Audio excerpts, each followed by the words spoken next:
We've all done it. Instead of going to the gym, we hop in the sack and have some sexercise. But when it comes to fitness, sex just ain't doing it.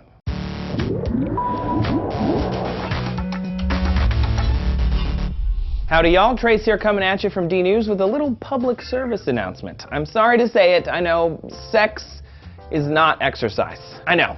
According to some science, sexercise is just a portmanteau and not a healthy alternative to going for a swim. It's kind of impossible to say that all sex is or is not exercise because sometimes sex can be pretty vigorous, while other times it's a little more gentle. So rather than narrowing the sex to only the energetic kind, let's look at aerobic exercise. The word aerobic was created in the 1960s when a couple of US Air Force specialists wanted to see why very strong people like bodybuilders were terrible at running, cycling, or swimming. They coined the term aerobic exercise to describe how oxygen burns to create energy in your body. The word aerobic means with oxygen. A typical aerobic exercise is a warm-up and then 20 minutes of moderate activity and then a cool down. So let's get back to the sex part now. Think about your sex life. Now think about a basic aerobic exercise, like a 30-minute jog, for example. A study in PLOS One followed 21 heterosexual committed couples and got them to jog on a treadmill for 30 minutes in the lab and then have sex about once a week for a month without using any drugs, alcohol, sexual medication, or anything. According to their data, jogging burns 276 calories in 30 minutes for men and 213 for women. That's about 9.2 and 7.1 calories per minute for each, respectively. A 25-minute sexual session, on the other hand, that's only going to burn about 100 calories for men and 76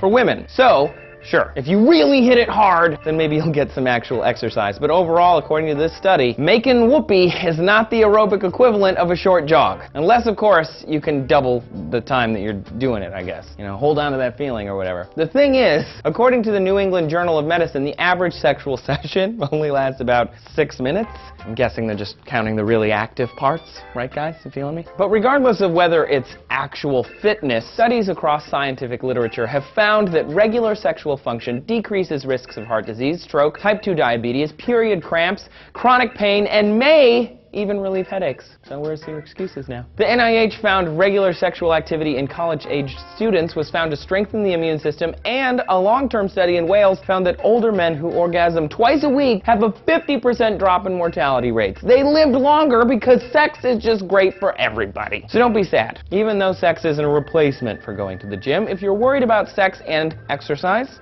just do both. According to a study in mental health and physical activity, depressed adults who participated in regular aerobic exercise reported lower levels of depression, which has been shown countless times, but also increased levels of sexual function and satisfaction. All in all, you may not want to rely on sex as your only exercise, but hey, if you get into a nightly marathon, you're probably doing it right. How does science like this make you feel about sexercise? Tell us over on Google+, Facebook, and Twitter. You can find us by looking for D News. Thanks a lot for watching, and share the love.